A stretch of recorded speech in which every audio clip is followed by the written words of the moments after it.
Greetings, fellow armchair Imagineers. Tiki here. And BlueDragonFive. And Santa Claus. And it's a beautiful day in the neighborhood, a beautiful day in this neighborhood. Would you be mine? Could you be mine? And I say, hey, what a wonderful time of day. And we can learn to laugh and play and get along with each other. Yeah, they just blend so seamlessly well, don't they? Like chocolate and peanut butter. Sure. All right, so guys, this is it. This is like Cartoon All-Stars, the terrible like mixture of all the different Saturday morning cartoon characters getting along to do a drug PSA. Like it was yesterday. Well, this is the awesome version of that, because this is basically the PBS All-Stars, baby. You got Arthur, you got Mr. Rogers. That's all you need. That's all you need. It's the two titans of PBS programming, baby. And it's like, oh man, this is like Elvis meets the Beatles, essentially, in terms of PBS. Like, it's far better than the celebrity death match, like Mr. Rogers versus who's the celebrity chef I'm thinking of? Gordon Ramsay? No. You're thinking of. Oh, I know who you're thinking of. I was trying to think of her name right now. Rachel Ray. No, not Rachel. No, the older shit. The one who. Yeah, Paula Deen. No, the one who Meryl Streep played. God. Yeah, I know exactly who you're talking about. I can't remember. It's on the tip of my tongue. Now we're gonna look like idiots. Yep. Well, you see, Tiki. Irma, I think. No, I'm thinking of the Home Improvement parody. Darn it! I'm thinking like Cooking with Irma. I was starting. Oh God. Well, you shouldn't feel like an idiot, Tiki. That's a bad thing to say about yourself. That's my terrible Mr. Rogers impression. All right, folks. So just point being, we're here to talk about something really exciting, which is Mr. Rogers meets Arthur, and man, oh man. So just to get it right off the bat, we're going to go kind of roundtable on this. We're going to talk. This is a pairing with Won't You Be My Neighbor. So we're going to do something with Won't You Be My Neighbor tomorrow night. This is kind of a build up to Won't You Be My Neighbor. Man, oh man. So Arthur is just like a brilliant piece of children's public programming. Like Arthur, the way I describe Arthur is essentially like it's the ultimate show to show on a rainy day at school, where you're going to get kids engaged in what you're showing, and it's going to be educational. It's going to be good for them, but it's also going to be good-hearted and entertaining. Like, to me, it's basically like the edutainment equivalent of Hey Arnold. It's that level of quality for me, and that level of story writing. And I love all the voice acting in Arthur. I love the theme song. There's just so much to like about it. And then Mr. Rogers, I've got to admit, guys, I'm not all that familiar with Mr. Rogers, but Won't You Be My Neighbor it's not only my favorite film of this year, and it probably will still be my favorite film of this year by the end of the year, unless something really comes along and tops it, which I don't know. At this point, it's really not looking likely. But it's honestly one of my top 5 films of the decade so far. I would put it up there with like The Social Network, Moonrise Kingdom, Birdman, like on that caliber of like it's a titan in terms of movies this decade. Did it make you cry, Tiki? Yes, it did. So, even though I'm not that familiar with Mr. Rogers, the documentary itself is just an unbelievable triumph of documentary filmmaking, and I can't wait to talk about it. So that's where I am at it. Sandy, I'm going to throw it over to you because you're much more passionate about Mr. Fred Rogers than I am. Yeah, well, I'll make it short. Basically, in the past 5 years, I've really gotten to know who he was as a person through research and just going back and watching the original show, because I'm not really sure what really sparked my interest initially. Years back, what got me interested, because I never watched Fred Rogers as a kid at all. Really, I remember watching him once and then turning it off because it was too slow. But I think it's just his kindness it's something that's really lacking in today's television. He just had such a way with children and people, adults. I mean, people of all ages. Um, I'd really like to see something like him on television again. It's pretty much it. The documentary was amazing, and this episode's pretty great as well. Dragon? Yeah, this one is one of my favorite episodes of Arthur. I gotta be honest, one of my favorites. In the top 5, if not 10. I mean, again, it's been a year since I've really re-explored Arthur, and usually when I re-explore Arthur, it's like kind of it's the first couple seasons. This is season 2, so the top of season 2, I think. It's either episode 1 of season 2, or it's like in the kind of that early space. So I really, being entrenched in Arthur in my youth, I definitely. This might have been either my first introduction to Mr. Rogers and my first kind of understanding of what exactly Mr. Rogers was, because I'd seen the show and I saw like, okay, there's the gimmick of, okay, it's like kind of a similar show each time. It has to kind of formulate in kind of serialized television, if you will, where you have maybe not serialized, but there are, believe it or not, when we eventually talk about the documentary, there's some mind blowing stuff about how Mr. Rogers actually is kind of a serialized narrative in places, which is kind of fascinating. But my point is. The thing with Mr. Rogers is, you have kind of that formula built in there, and it's kind of this familiarity and kind of this kindness about the man. And it's like, oh my God, he's so pleasant, and again, he is so neighborly. He's basically like, like our whole like Nick Ford pleasantries running gag. He curb stomps that dragon. He just like, oh, you want to see pleasant? I'll show you pleasant. Well, sure, and the thing with that is, that's the thing. I think with Mr. Rogers, the beautiful idea is that if we always invite television into our homes, and Mr. Rogers was one of the first historic cases that you flip that on its ear, where it's like, okay, no, you were invited into his home, and it felt like such like a mind bending, like, oh my God, we're welcome to this nice man's home, and he's kind of this calm. Storyteller. It's like when you're a kid and you go to like a library and you have like a reader or something. It's like, what if you saw where that guy lived? Essentially, that's kind of what you got there. And Arthur meets Mr. Rogers. It was kind of like one of those, not to the near kind of monolithic kind of comparison of like a Flintstones meets the Jetsons, but it was like one of those kind of like that cross promotional. That big crossover, and I don't know if this still remains true, but this was, I believe, the first kind of starring crossover. Like Arthur had its guest stars. It was like the first time, if not the only time.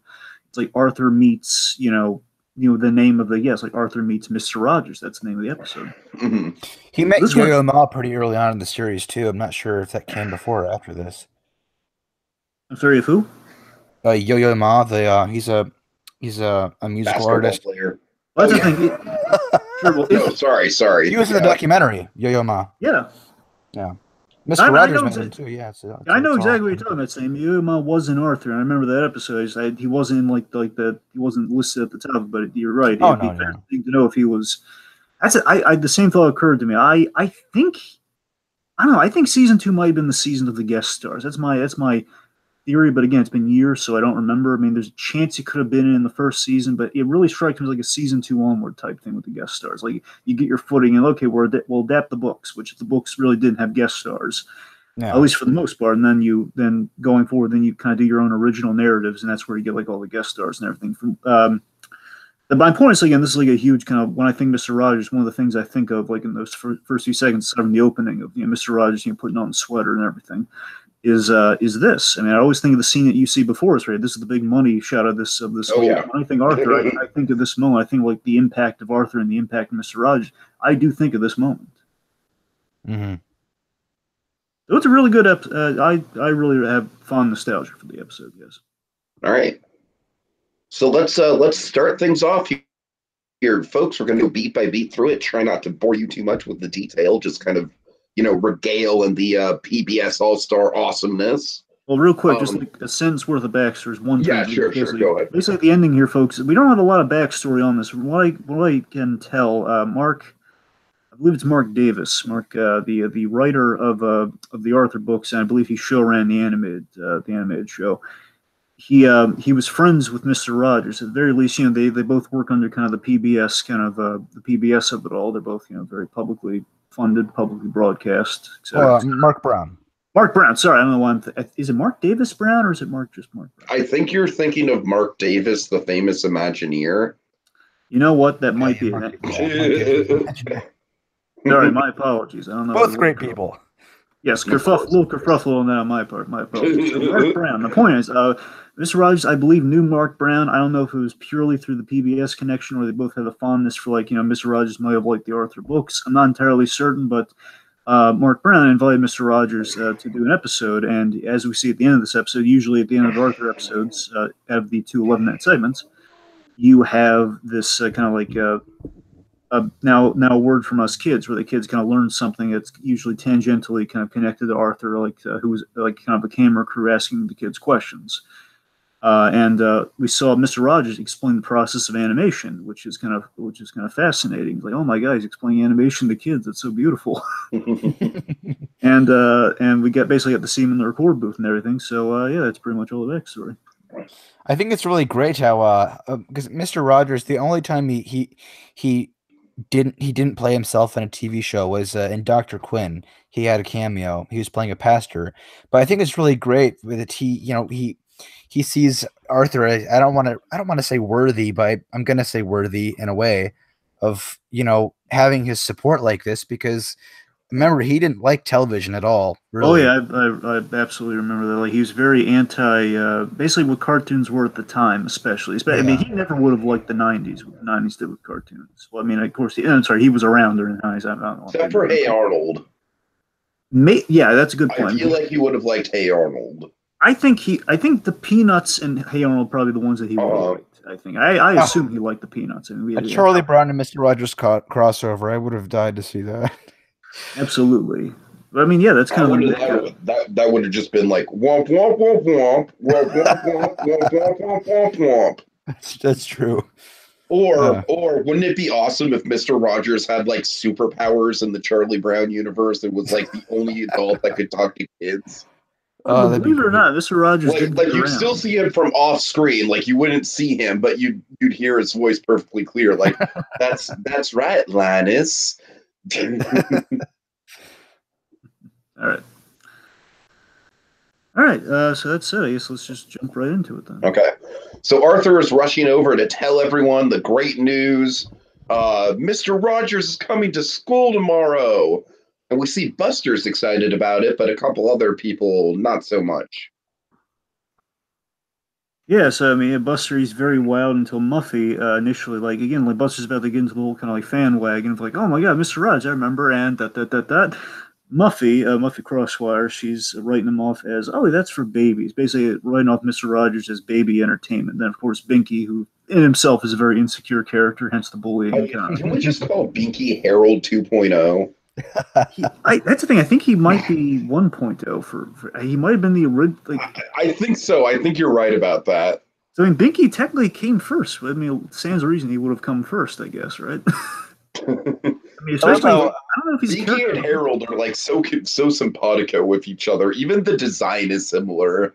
And that's the thing, like Binky, when I say bully, Binky's a bully in a loose sense, where, again, he's just kind of the imposing guy. We've done some fascinating examinations on bullying through Binky in the Arthur show, when you really think about it. So I love how everyone's just staring at Binky, mimicking the making fun of the theme song. They just ignore him and start talking to Arthur again.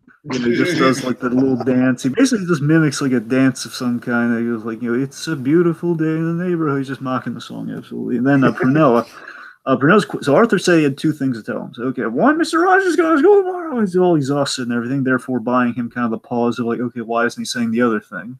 Little animation P's and Q's here, folks. Then we have Purnell here, so she's asking, oh, Arthur, what's the second thing? And then Arthur, he just says, oh, no, he just shrugs off like, oh, it's nothing, never mind, I gotta go. He leaves, and then we reveal, I guess it's a good cold open when you think about it here. He comes home, and we reveal Mr. Rogers is staying with Arthur's family. You look a little sad, Arthur.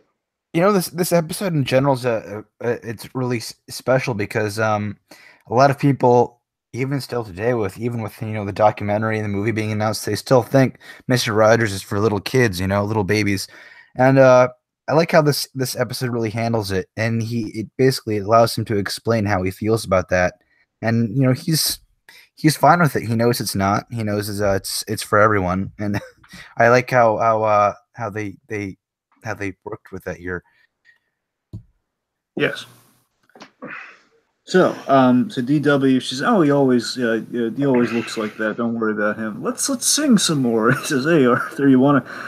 Invites Arthur to join them in their merry entertainment. He says, "No, it's all right." Arthur's a little embarrassed, a little sheepish, a little kind of blushing right now. It's like, okay, hence the quandary of the episode. It's been all set up in the opening. Okay, there was a problem, and now I got to work on solving said problem. Okay, I've got a little something here.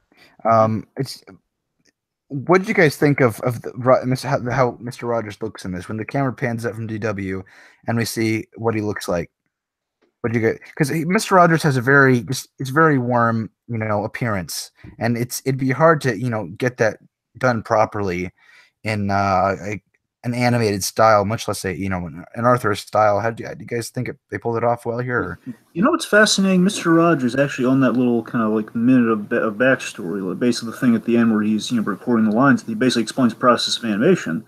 Mm-hmm. He actually commented on the fact that he was made in aardvark like Arthur, because usually when you have a guest star in this universe, pretty much every character we assign kind of an animal, kind of hybrid, or like a spliced kind of human animal sort of thing with all the characters. And I think that's really telling that he's again kind of a similar icon like Arthur, and very much kind of the same.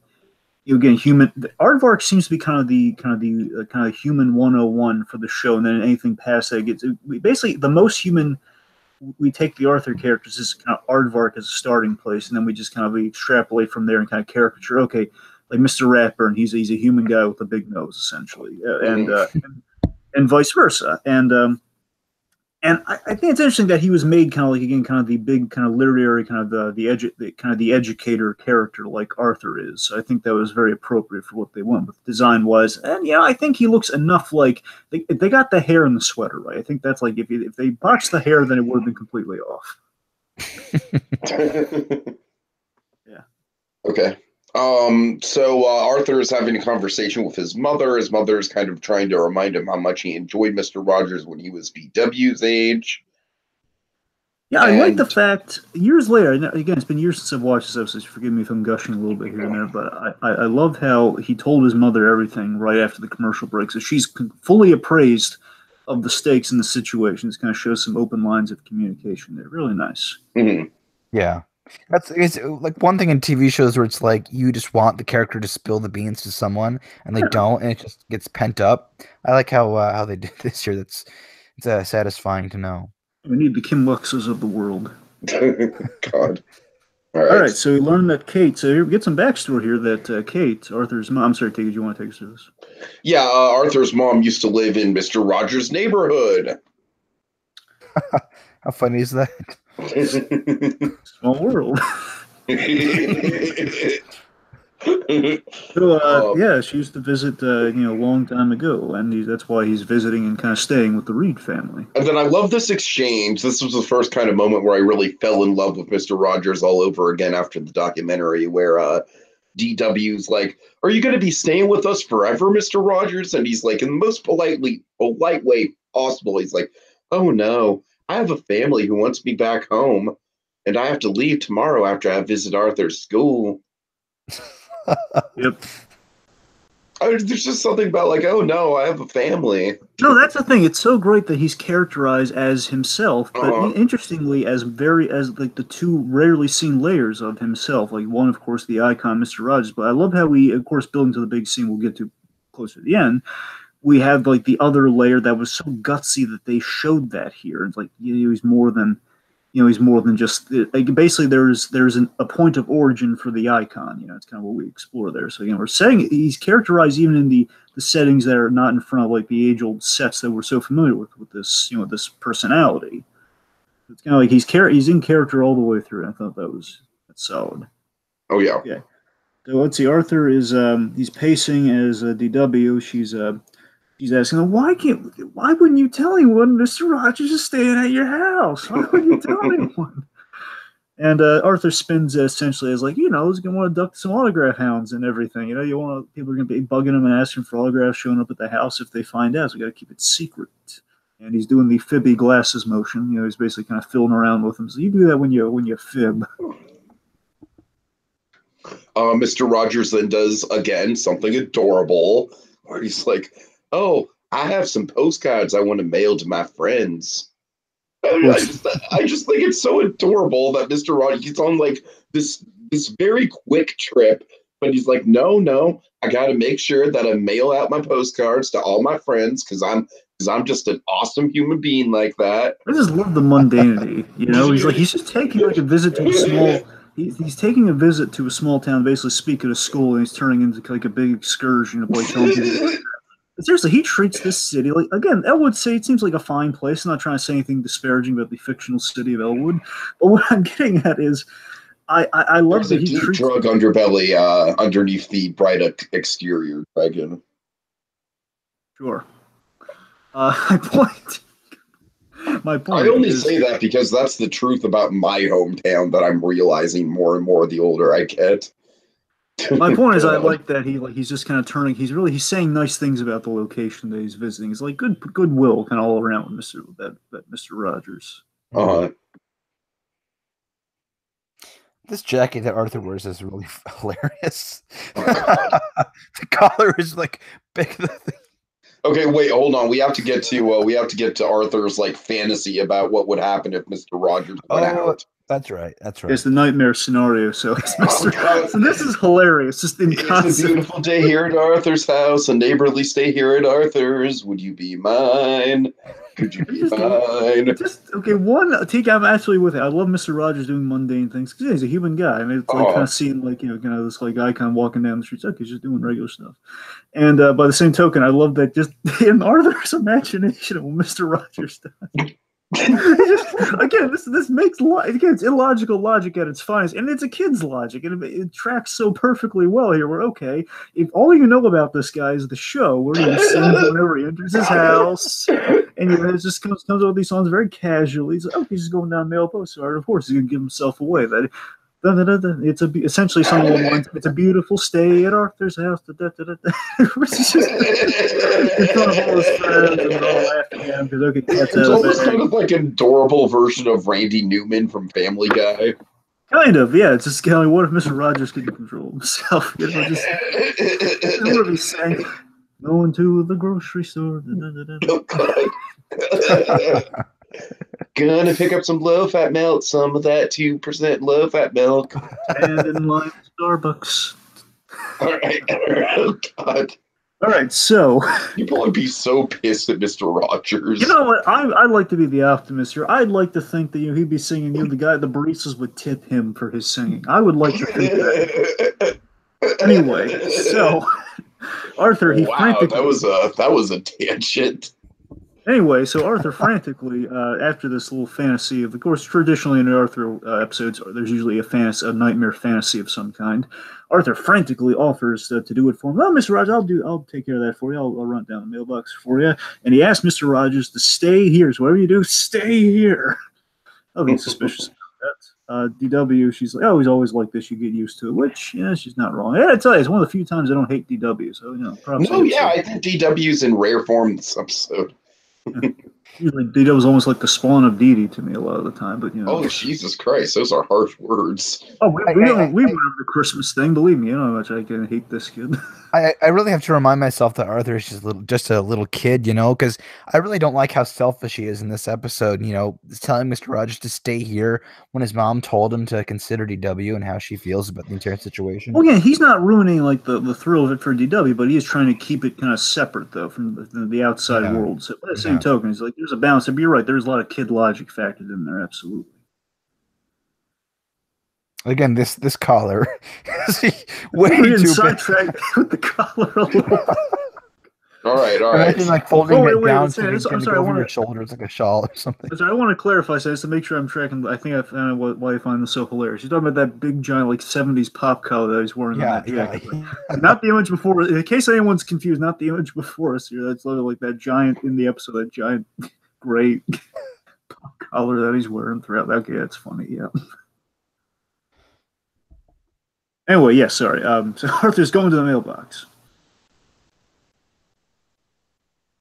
He's going to the mailbox, and he very overtly he's overly cautious when he's going to the mailbox here, and he bumps into Purnell because he's trying to act all secretive again with the giant kind of 70s. It's like Marty McFly in Back to the Future too, when he's trying to be all secretive, like he's wearing like the shades and everything, in the leather jacket, like Doc, I found something conspicuous, like that whole thing. So he bumps into Prunella, trying to be all kind of secretive, and drops all the mail and everything, drops the postcard, and this to me was really clever on a rewatch. Completely forgot about this bit here, where he explains. She finds a postcard, like, wait a minute, your name's not Fred. And he says, oh yeah, I was thinking about changing my name, maybe like Casper or Julius. I don't know, as he's kind of sheepishly getting away. And I love it. What I love about this retroactively is that this is a clever nod to, again, Mr. Rogers' first name, which, I mean, Sandy, correct me if I'm wrong, did they ever call him by Fred in the show in the 900 episodes? Can you recall at all? Yeah. When one of his adult friends came over, they'd sometimes say, "Oh, hello, Fred. How are you?" So it wasn't a total mystery to kids, but I'm sure most of them wouldn't know. It's probably not something that's done regularly, because, again, at the very least, we all collectively know him as, like, Mr. Rogers, but, again, finding out, like, kind of the man behind the sweater, it's Fred. It's not a well-known fact, but it's, it's well-known enough. Yeah. All right, so again, Purnella's kind of raising some questions, and that's going to come back later. Meanwhile, we have this really cute gag. This gag, I find it so charming and adorable to me. This gag kills me. I love this. This cute gag of Mr. Rogers is playing the piano in the other room, but we don't see that. So the piano's playing, and essentially it's beginning to play like, it's a beautiful day, and Arthur just he mirrors Mr. Rogers by putting on the zip-up sweater, and he's kind of stopping himself. Wait a minute, what am I doing? He's heard the music. He's just stepping into this like the kind of autonomic, like, okay, I'm just gonna, okay, when I hear that music, it's like a Pavlov's dog effect of, okay, gonna dress up like Mr. Rogers. Wait a minute. And I love the next little bit here when Mr. Rogers gets up and he stretches his back. It's such a that's such a great detail there. Yeah. So he's playing the piano for DW, and it mentions that DW mentions, oh yeah, Arthur plays the piano too, and Arthur's a little hesitant to kind of play the music now, but of course he hears that. Well, okay, then we get a trademark Fred Rogers delivery of. And I love how spot on this is. Like, it's the exact same Mr. Rogers from the TV show. He's like, well, DW, maybe Arthur doesn't feel like doing it right now. You know what I mean? That's just like, it is like such a trademark Mr. Rogers. Like, it's okay that Arthur doesn't feel like wanting to do it. I love that Mr. Rogers, with bits like that, you can tell that Mr. Rogers, he's ahead of the episode. Like, he knows what's going on here. Absolutely. Playing it like he doesn't, but of course he does. And like, he conveys that in the performance that, okay, Mr. Rogers knows what's going on here. Mm-hmm. He's sensing it, and he's going to know it absolutely as it keeps going on, obviously. But it's like he has an idea of, okay, well, maybe Arthur doesn't want to talk about it now. But maybe Arthur, he's like something along those lines. Like, maybe he doesn't have to play now. So he and DW are about to go for a walk, and of course Arthur, he thinks, oh my god, I got to stall him. I'm going to play piano. Hey, I actually play it now. Plays the piano, and when I say he plays piano, I mean he plays piano a lot. Oh God! And he plays it pretty much every song that he knows. And again, a little fascinating little tidbit, Mr. Rogers.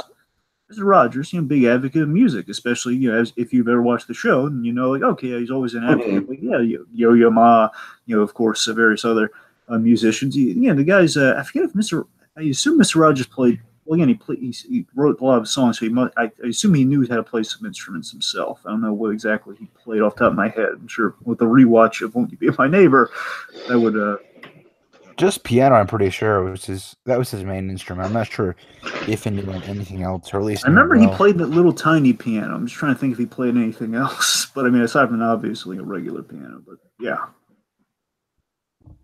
So remember that really tiny piano he played that one? No, I'm sorry. Deep cut. The Celeste or Celeste, whatever it's called. I think so. It's like that little. He had to sit down on this little tiny piano bench and plays a little tiny piano. There was kind of playing these really unusual instruments along with him. Yeah, it's the one that makes the dinging sounds, right? Yeah. It's the Celeste, whatever it's called. I'm not sure. All right, so Arthur plays piano a lot to DW's boredom. He invites, anyway, so Mr. Rogers invites Arthur along on the walk. Like, why don't you come with us? And we have a little thought bubble of fear for Arthur, like people laughing at him, like, oh no. So Mr. Rod, so basically, Arthur suggests, like, you should, again, he's trying to throw the autograph thing in his face again, like, oh, you don't want to be bothered by autographs. And you know what? You should go out, but, wear a disguise. And Mr. Rogers, Tiki hit him with the line. I don't think I need to disguise, but I get the idea you're not feeling very good about something. Arthur denies this, which leads to a different idea, a whole completely different, ridiculous idea. God. Again, kid logic at its finest here. Like, okay, if I can't get Mr. Rogers to wear a disguise, I'm not factoring the fact that, okay, you're easily going to be recognized by anyone but a halfwit, who, of course, we see the halfwit up here. So, yeah, we're in the park, and we have this thinker-esque statue, and of course, we have Mr. Rogers saying something along the lines of, I bet he's thinking about saying something very important. Mm. So DW, she's questioning, like, she's sneezing, and it's like, Arthur, this beard itches. Why are we wearing it? I'm wondering why Arthur has just spare beards laying around his house. That's an excellent question. That is an excellent question. Like, why does the Reed family have so many fake beards already? I wonder if they're like different styles too. I wonder if his parents had a secret. I wonder if it's like the Americans over there. Maybe. Oh God. Let me see. Buster. I just love Buster. Oh, I just love Buster. So as they're making their rounds, the park they're at is kind of adjacent to this grocery store, like a market or a farmer's market of some kind. Buster and his mom are getting groceries, and Buster spots Mr. Rogers and two of the seven dwarves. So this case of mistaken identity and very rightfully identified Mr. Rogers leads to a little chase where, okay, and Arthur's dragging Mr. Rogers by the sleeve. I got go on, let me show you something. I gotta show you something, Mr. Rogers. So again, Mr. Rogers, he's game for a lot of stuff there. Mr. Rogers, he's a gamer. He's like, okay, I'll go along with this. He's I've been known to get my fair share of high scores in Pac-Man back in the day. Can you imagine Buster running back to his mom saying, I met Mr. Rogers in a dark alley? Yeah, that's not going to go so well. So this leads to an alley, and it's full of garbage. You wanted to show Mr. Rogers garbage in an alley? Because basically they're about to bump into Binky, so they duck down an alley, and of course it's kind of luckily. Hey, I think what Arthur's trying to show us is the plight of the homeless. Look at all this plight, kids. Roll them up. All right. So Buster, he gets to meet Mr. Rogers, which is really nice. And says, Mr. Rogers and Dopey and Sneezy. Whereas DW sneezes and Arthur just like, that might be kind of a backhanded insult to Arthur, but I'm pretty sure it is a backhanded insult to Arthur. So they're walking in front of this joke shop. Meanwhile, Arthur's asking Buster to please, keep a secret, like, don't tell everybody. And of course, he sees, oh, look, there's Pernell and the Brain inside the ice cream shop. I'm going to tell him. And of course, he stops up, realizing, you're right, I can't keep a secret. So we have this. I don't know. Brain cracks me up, and I don't. I think it's just funnier than I remember him being when I was. I don't know. It's been years since Brain. I've only seen one. Again, I think Brain celebrates Kwanzaa from that holiday special. He was celebrating Kwanzaa, Francine, Hanukkah, and Arthur Christmas. He were kind of doing all. Sorry, no pun intended by that. My point is, we have Brain here being very complimentary, saying, Arthur looks rather distinguished with facial hair. And basically, we have kind of this little gathering of friends of Arthur here saying, oh, yeah, he's just been calling himself, changes into Fred. I don't know what's going on with him.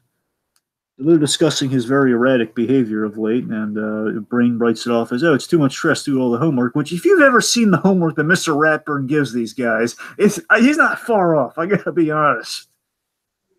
There's that guy gives them like 8th grade level math and science and seriously, at least 8th grade level math. Well, okay, I'm exaggerating. The point is he gives them higher level math than they're actually. I think they're in like 4th grade, 3rd grade, something like that. Yeah. Anyway, so Rubella, I believe I completely forget the relation. I think it's like Pernell's sister or something. I Yeah, think. sister. Right. So Rubella, she sees. I'm sorry, Tig. You want to take us through some of this? Yeah, she sees. She suggests the easy answer is zombies. Arthur is under a hypnotic spell, and Mr. Rogers wants to create a group of zombie slaves. There's John Bernthal. Oh God! Nice So, one, Dragon. Nice one. in all seriousness, though, let's see. Can I let me just point something out here. She's there's this big ongoing joke about zombie slaves, which is you see that in other cartoons around around this kind of time around basically in modern cartoons you see these cartoons about zombie slaves and zombies and stuff. The exact type of thing Mr. Rogers hated, and all these other characters in the show are all aware of this. It's just completely loony to them. Like they would never even think about something like this. I'm sure he'd love that.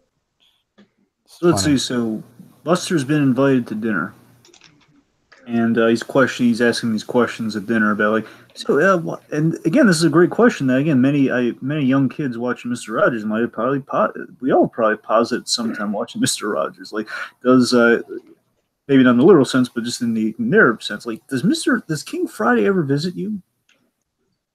And of course, DW is like shrug. The fact that DW shrugs this off just like those like rolling eyes, like, oh boy, like this guy's asking like this King Friday visits, and the question like, is she like questioning the logic of it, or is it like the fact that no, King Friday never visits? Or are you stupid?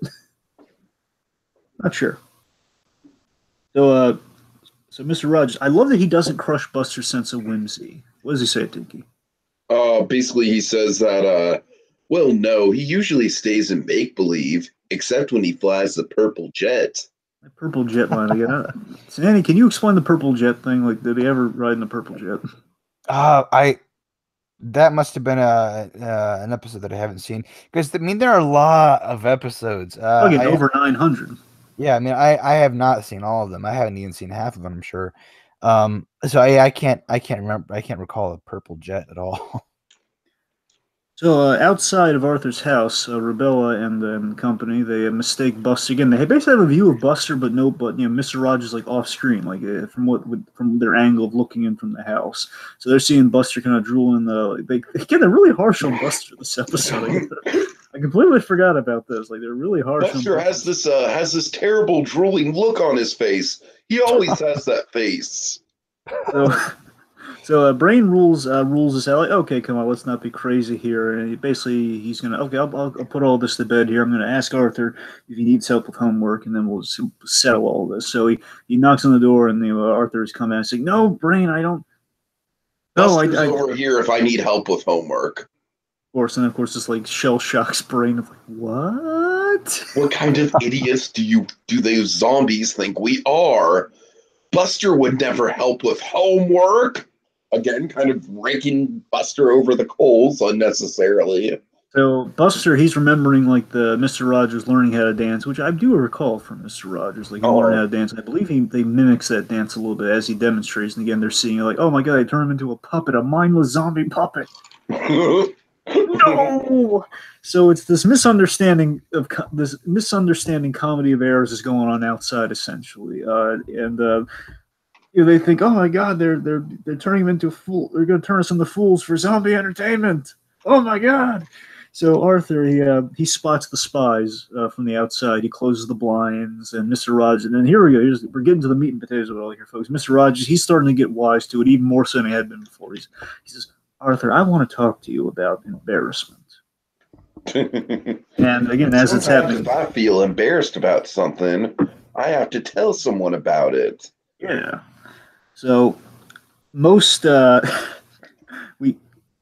as he's covering the blinds and everything, they're sneaking around the house, and we have this nosy neighbor on the outside. This nosy neighbor mistakes the spies for burglars. As again, I love there's like a little bit of commentary on nosy neighbors here, where it's like, here's the thing: there's one thing to be a neighborhood watch and like you watch the windows of the doctors, but there's one thing to do that while you're on the phone with somebody. all the Live on Dead telling him like everything you see and everything. That's a nosy neighbor. Including wearing a shirt labeled Crime Watch. Yeah. Who does that? I think they just put that in there to explain, okay, it's not just a nosy neighbor. She has a job. It's like she's somewhat in the right. I think that's why that has to be the only reason they put that in there. So basically, she calls 911. I think it's kind of a PSA of like, hey, if you see something, call 911. So it's not a bad message, I guess. Mr. Rogers, he's singing DW like a bedtime song essentially, and Buster starts listening along. And Arthur drags him like, come on, get out of there. Anyways, he gets him out of there, and then Arthur hears sirens, like sirens, and of course we cut to now. This thing, I gotta admit, this baffles me. I never questioned this years ago. This does baffle me now. So we see cops arrive at Arthur's house, but then we have randomly a news broadcast is on the scene. And again, why I have no idea. Like why it's like just an average cop call. It's a strange day in the neighborhood. Yeah, it's like that. I'm not crazy with this, right? I mean, why would just like kind of an ordinary like 911 response like gather all this media attention? Well, probably because it's Mr. Rogers and it was a slow news day. What I'm saying is, like, how do they get down there if it's just the cops arriving? I mean, I guess like there's like an ambulance nightcrawler style like ambulance chaser of a news hound. I guess that's like the only logic I have. Like, is there one on the scene? It's not just like a couple people. It's like an entire like what do you call them? Like a gathering of neighbors and everything. I mean, it's like a paparazzi. The media circus, it's. Yeah, like all these paparazzi and everything. But I like how we see Mr. Roger take this. Like, he's not upset or anything. He's not embarrassed. He's like just waving him off, like, "Hi there." I look at him, waving to him all friendly, like, "Oh, hello, neighbors." So then we have the big scene. So big scene on the swing set, folks. Here we go. Finally, oh my God, I love this scene so much. So Arthur, he fears. Mr. Rogers kind of comes up to Arthur. He sits beside him on the swing set, and he says, I think it might be catching some. I might be a little too sick to go to school tomorrow or ever again. And then we have this bit with Mr. Rogers here where he says, if I'm mad or sad about something, I try to tell someone. And Arthur, he's struggling to tell Mr. Rogers. He's struggling to tell Mr. Rogers that he's embarrassed. They said that as he's trying to basically say the problem of the episode here, where he's afraid that he's going to be written off as like celebrating kind of a kid idol, like a kiddie idol. Mr. Rogers, I love that he just kind of stops and he doesn't make Arthur have to say. He says, "No, I understand. You don't want them to think you're a little kid anymore." And Arthur's like, "No offense, no offense. I just don't want him to make fun of me." And then we have this beautiful line by Fred Rogers here where he says, "Can I do it?" Oh, go on, do it. You feel like you're too old for certain things. You feel like your friends will make fun of you for that. But real friends don't make fun of real friends. And you seem like you have real friends, Arthur. Yeah. We care about you. We're concerned about you. Of course, hence the whole spying on him and everything. And again, I think it was kind of like that plot line just felt a little forced to me. But by the same token, it's kind of just like, okay, what can we do as a B plot in this? I mean, basically, it justifies this scene here. So by that, I'll give it a mulligan. It's a whole like a we don't care. Like it got us to this point. Who cares? It's like a half-hearted we don't care. It's like, nah, we don't care. So, and of course, at least my friends don't watch the news. And of course, cut to Muffy, just kind of like very much a Charlie Brown moment. I gotta be frank. It just kind of very much we see. Oh, Arthur, I saw your house on the TV. I have tapes if anyone hasn't seen it. Well, thank you, Muffy Crosswire. Just thanks for that. Just like kick him while he's down. Well, again, I like to think she was ignorant of, like, I don't think she was trying to, I think she's just ignorant of it. I don't think she's trying to hurt anybody. It just kind of seemed like very unaware of, like, well, let's just capture this humiliation for posterity.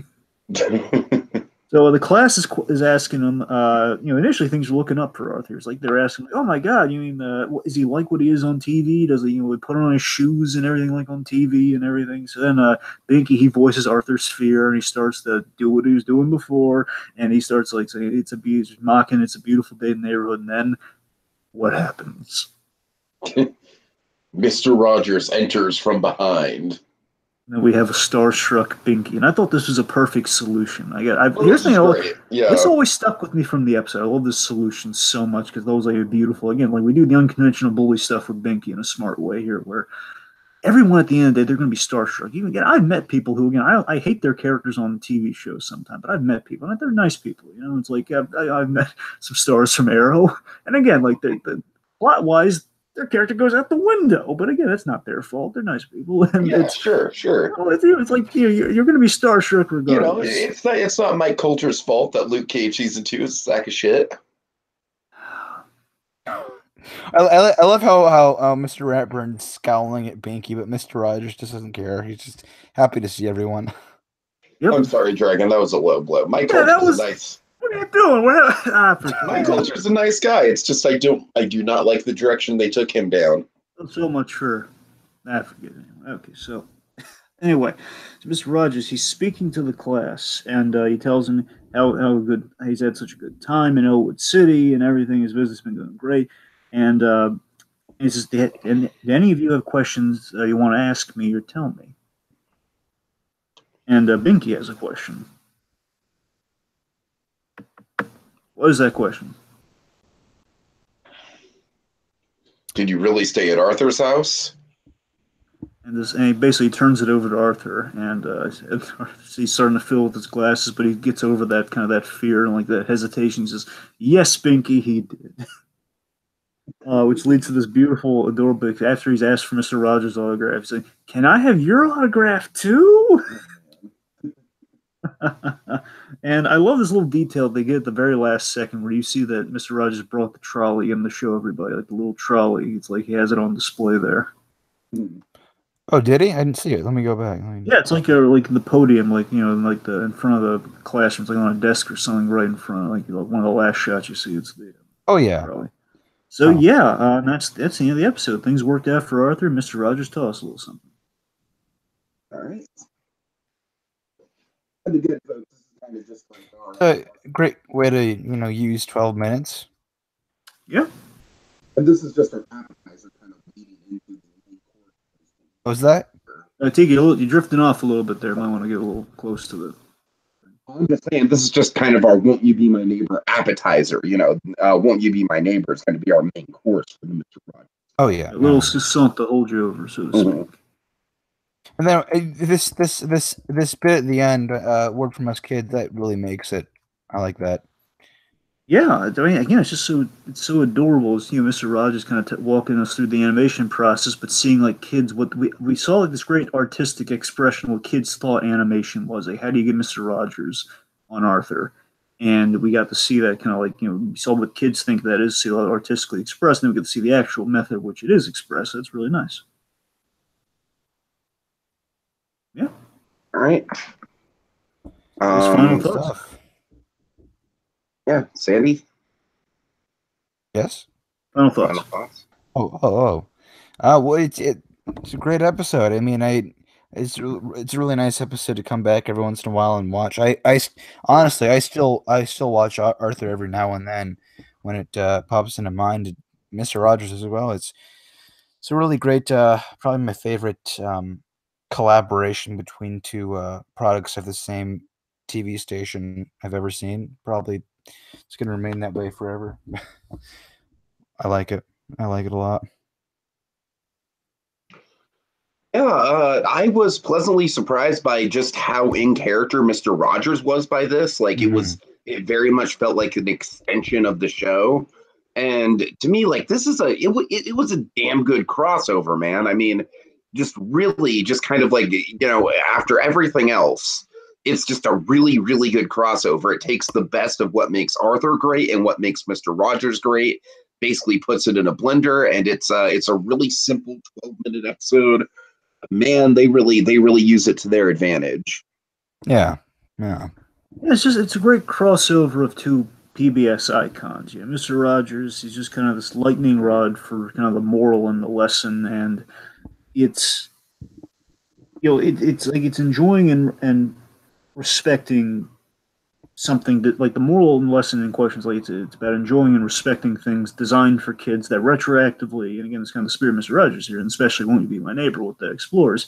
It's something that retroactively takes on a bigger meaning years later. And that's kind of what this episode, again, it really touches the hem of that great lesson in a big way, in a memorable way.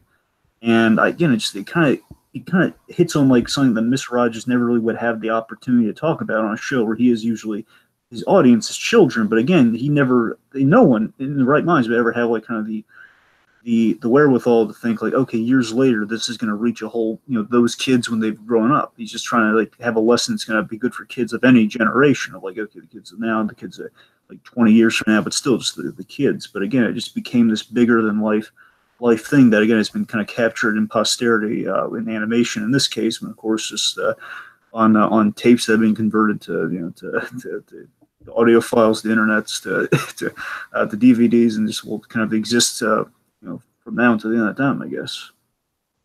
All right. Well, folks, thank you so much for watching this little endeavor of ours, and we will be back tomorrow to talk about Won't You Be My Neighbor, my personal favorite film of 2018 and one of my top 5 favorite films of the past decade. And in the meantime, it's a beautiful day in the neighborhood, a beautiful day in this neighborhood. You be mine, could you be mine? And I say, hey, what a wonderful time of day.